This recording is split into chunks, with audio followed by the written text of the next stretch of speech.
This is guided meditation that deals with the question of selfishness. Most people don't want to be selfish. And if you have children, and the children are acting selfishly, we feel the need to correct that behavior. But whether arising in ourselves or in our children, do we need to correct that behavior? Or would it be wiser to empathize with that behavior?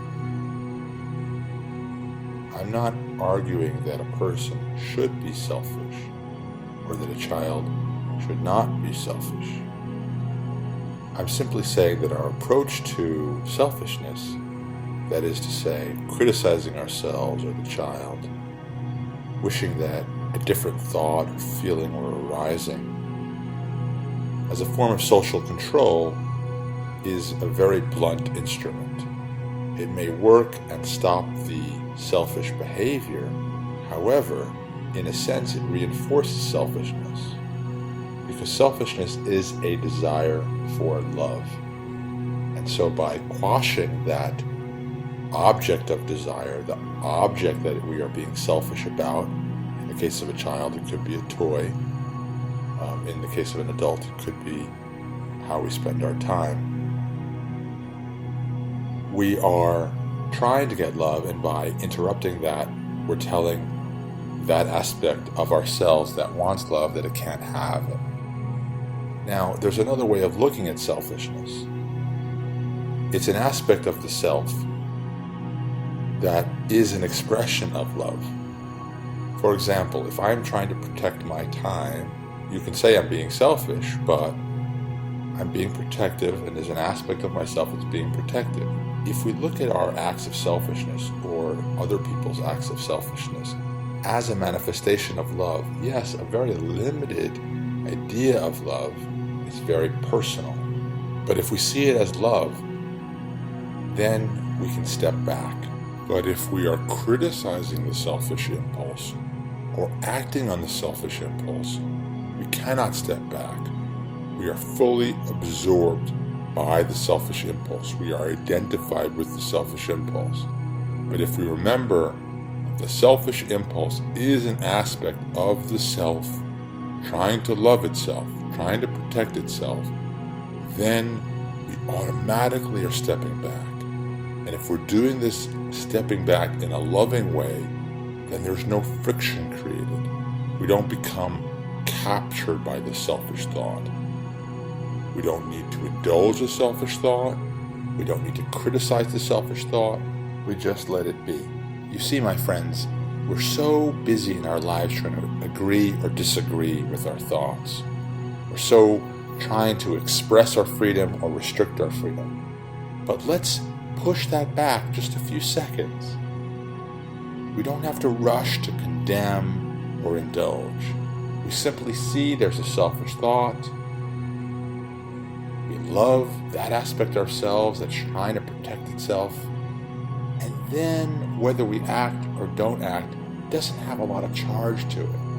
You see, when there's a selfish thought and there's a lot of charge to it, either we really need to act on it or we really need to quash it, we really need to crush it. Then either way, we are fully captivated by it and not experiencing the broader spectrum of love. So we give ourselves a few seconds just to say, oh, there's a selfish thought. Because if you look at what selfishness is, it's a desire for some kind of future state. It's putting the object that you want to keep in a frame of time. I want my future self, my self-image, my identity, to have this object. And so by loving that thought in the present, we're giving that aspect of the mind that feels unloved love. We're not being critical of it. We're simply seeing ourselves as the awareness of the selfish thought or the selfish action. We're even being the awareness of any judgment about that. It's like taking a step back. Now, some may fear that we will act selfishly if we do not crack down on selfishness. There is, of course, a possibility that that would happen. But the other thing to bear in mind is that if you're acting on selfishness, it is a statement that there is no love. So the more love that you can give to yourself, to the thought, to the action, by this stepping back, the less likely you're going to need to take that selfish action.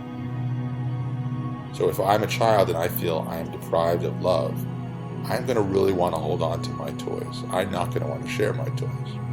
This is not to say that we wouldn't necessarily have a child share, but it is to say that we're not going to be critical of their impulse.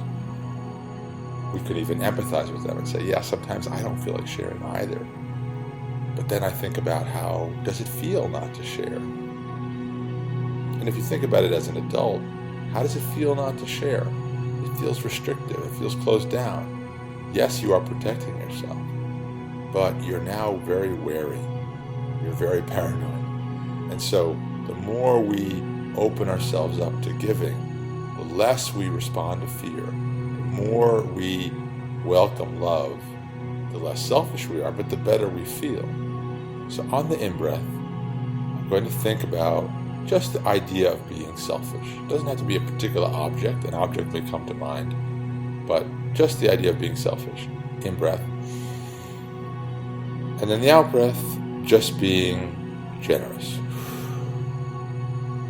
In-breath, selfish. Out-breath, generous. Generous is not about a moral superiority. It's not like I'm a good person because I'm generous. Because that also is a form of selfishness. If I'm trying to create a self-image as being a generous person in order for people to think well of me, I'm really actually being selfish.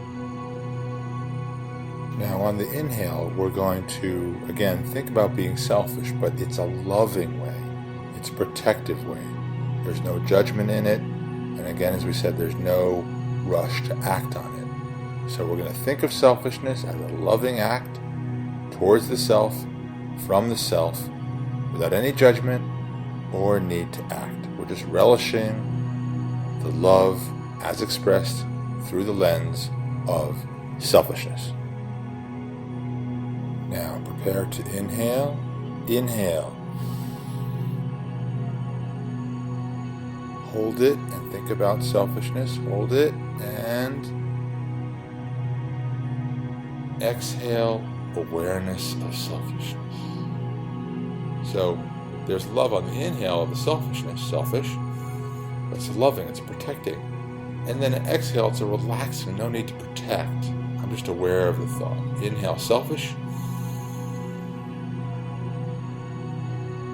Exhale, aware of selfish. Inhale, selfish. Exhale, aware of selfishness. Now I want to try and really relish that selfishness and truly relish that awareness of selfishness. So inhale, selfish. Exhale, aware of selfishness. Now you can picture yourself as a child being selfish and you're loving the selfishness. Inhale, selfish. Exhale, no need for selfishness. It's a love inside of you that's coming out. It's almost like selfishness is trying to take love in, selfish, and then aware of selfishness, letting it out, aware. So inhale, selfish. Exhale, aware of selfishness. Inhale, selfish. Exhale, generous. Inhale, selfish. Exhale, loving and